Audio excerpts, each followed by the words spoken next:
রাসূল করিম সাল্লাল্লাহু আলাইহি ওয়াসাল্লাম এক হাদিসের মধ্যে বলেন, কোন ব্যক্তি যদি মুসলমানের কোনো দায়িত্ব নেওয়ার পরে তারপর যদি সেই দায়িত্ব অন্য কাউকে দেয়, মানে আমি দায়িত্ব নিয়েছি বা আমাকে দায়িত্ব দেওয়া হয়েছে, এই দায়িত্ব আমি অন্য অনুপযুক্ত মানুষকে, যার যোগ্যতা নাই, যার জ্ঞান নাই, তাকে আমি বন্ধুত্ব হিসাবে, মানে বন্ধু বলে স্বজনপ্রীতি করে আমাকে মেম্বরের দায়িত্ব দিয়েছে, আমি মেম্বরের দায়িত্বটা অন্য কাউকে দিয়ে ফেলছি বন্ধু হিসাবে, আমার ভাই হিসাবে। রাসূল করিম সাল্লাল্লাহু আলাইহি ওয়াসাল্লাম বললেন, তুমি তোমার বন্ধু হিসাবে, ভাই হিসাবে অন্য কাউকে দায়িত্ব দিও না, কারণ এই দায়িত্ব সম্পর্কে তোমাকে কিয়ামতের দিন আল্লাহ সুবহানাহু ওয়া তাআলার কাছে জবাব দিতে হবে, জবাব দেওয়া লাগবে। দায়িত্বটি একটি আমানত। এই সমস্ত কাজ যারা করে আল্লাহ সুবহানাহু ওয়া তাআলা নিজে লানত করে, তার তো যোগ্যতা নাই। যোগ্যতা যখন থাকবে না, তাকে সেই দায়িত্ব দেওয়া যাবে না। এরকম যদি কেউ করে, নবীজি পরে বললেন তার ইবাদত, নফল ফরজ, তার কোনো ইবাদত আল্লাহর দরবারে কবুল হবে না। যদি বৈষম্য করে, আপন বলে দেয়, যোগ্যতার ভিত্তিতে না দিয়ে আপন ভিত্তিতে কোনো কাজ করলে আল্লাহ তাআলা তার উপরে লানত করবেন, তার কোনো ইবাদত কবুল করবেন না। আল্লাহ আমাদেরকে এই সমস্ত আল্লাহর আযাব থেকে, আল্লাহর লানত থেকে বাঁচার জন্য তৌফিক দান করেন, বলেন আমিন।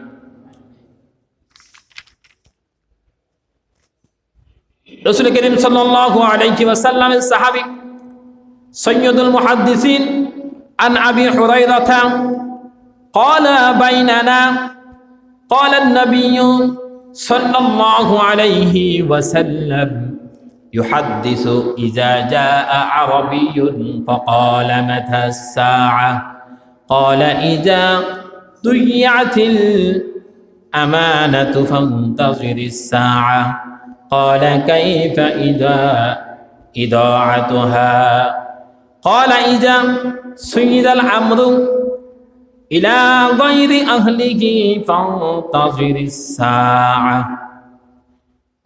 আল্লাহ রাসূল সাল্লাল্লাহু আলাইহি ওয়াসাল্লামের এই সাহাবীর নাম হচ্ছে আবু হুরায়রা রাদিয়াল্লাহু তাআলা আনহু। কি নাম? আবু হুরায়রা রাদিয়াল্লাহু তাআলা আনহু। তিনি এই হাদিসখানা বর্ণনা করলেন। তিনি বললেন, নবীজি বললেন, আমি শুনেছি একবার নবীজি আমাদের সামনে এক মজলিসে কথা বলছিলেন। এই কথা বলার সময় একজন বেদুইন লোক, বাহিরের লোক, আরবের লোক নয়, আরবের বাহিরের লোক, তাদেরকে বলা হয় বেদুইন। এই বেদুইন একজন লোক আল্লাহর হাবিবের সাল্লাল্লাহু আলাইহি ওয়াসাল্লামের কাছে এসে বললেন, ইয়া রাসূলুল্লাহ, কিয়ামত কখন হবে? কিয়ামত হত কইব দে এন হন, কিয়ামত কখন হবে ইয়া রাসূলুল্লাহ?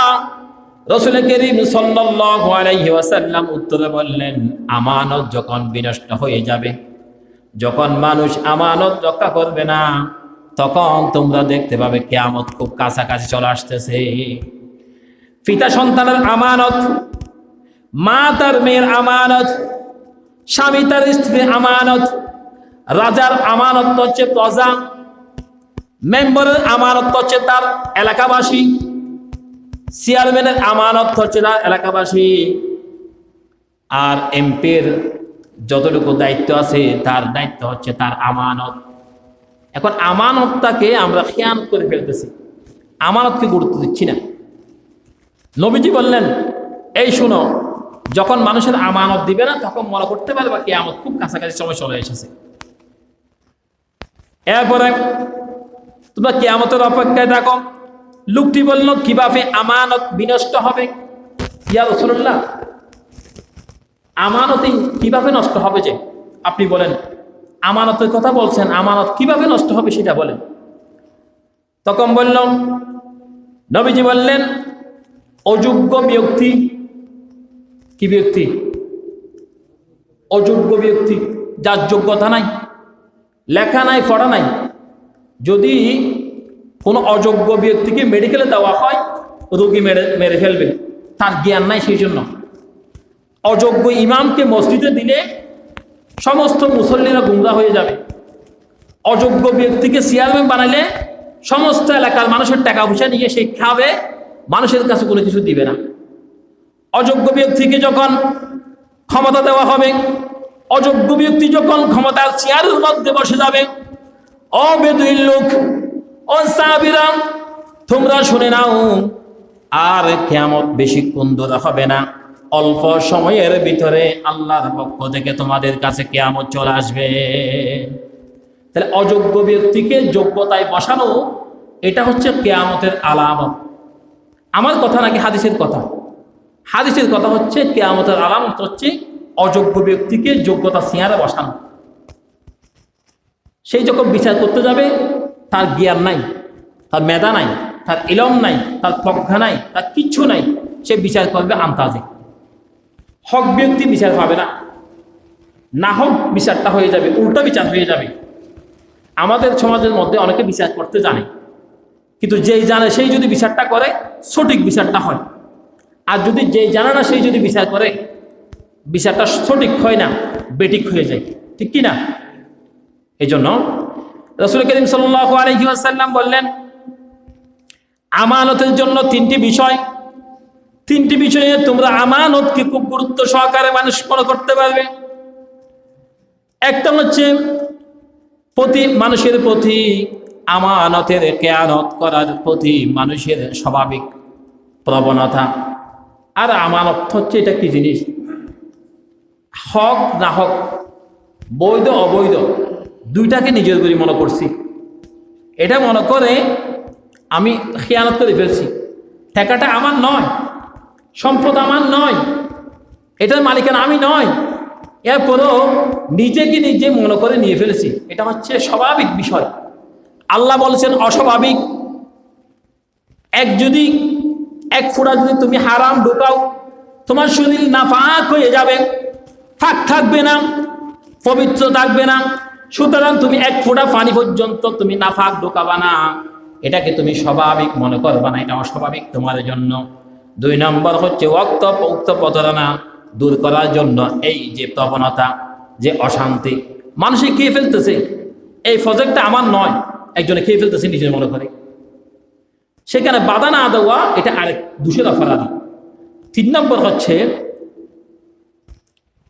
যথাযোগ্য ব্যক্তি হতে আমানত সুপর্দ করা, যার যোগ্যতা নাই তাকে সম্পদ দেওয়া, জমা দেওয়া। আমি জানি যে তাকে টাকা দিলে আমি পাবো না টাকা। নবীজি মক্কার মধ্যে যখন ছিলেন, নবুয়তের পরে 13 বছর ছিলেন। কত বছর ছিলেন? 13 বছর ছিলেন। মদিনায় 10 বছর ছিলেন। নবুয়তের পরের কথা বলছি আপনাদেরকে। নবুয়ত আসলেন নবীজির কাছে 40 বছরে, 13 বছর পর্যন্ত মক্কায় ছিলেন। মদিনায় গিয়ে 10 বছর ছিলেন। সমস্ত আরবের মানুষের সম্পদগুলি নবীজির কাছে জমা দিতেন রাখার জন্য। কারণ অমুসলমান পর্যন্ত, মুনাফিক কাফের পর্যন্ত মনে করত নবীজির কাছে যদি সম্পদগুলি যদি জমা দিয়ে দিই, এই সম্পদগুলি আবার যথাযথভাবে ফেরত পাবো। যখন মক্কা থেকে বিদায় নিচ্ছেন, মদিনায় হিজরত করবেন, তখন হযরত আলী রাদিয়াল্লাহু তাআলা আনহু বললেন, আলী তুমি আমার বিছানার মধ্যে শুয়ে থাকো। সুবহানাল্লাহ। আর আমি তোমাকে লিস্ট দিয়ে যাচ্ছি, একটা তোমাকে টোকন দিয়ে যাচ্ছি, এখানে একটা ডায়েরি দিয়ে যাচ্ছি, এখানে সমস্ত কিছু লেখা আছে। তুমি যার যার গোত্রের সমস্ত গোত্রের সম্পদগুলিকে তুমি পৌঁছিয়ে দিবে, বুঝিয়ে দিবে। সুবহানাল্লাহ। এটা কি ছোট্ট কথা? আমরা মুসলমান হই, আমাদেরকে কেউ 1 টাকা জমা দেয় না, মুসলমানকে টাকা জমা দেয় না। অথচ নবীজির কাছে ঈমান আনে নাই, কাফের ছিল, মুশরিক ছিল, দেবদেবী পূজা করত, জালেম ছিল, স্বৈরাচারী ছিল, এরপর নবীর কাছে, আবু জাহেলের কাছে জমা না দিয়ে আল্লাহর হাবিবের কাছে জমা দিতেন। আল্লাহু আকবার। নবীকে এতটা বিশ্বাস করতেন, আল আমিন আস-সাদিক, এরকমই বলতেন।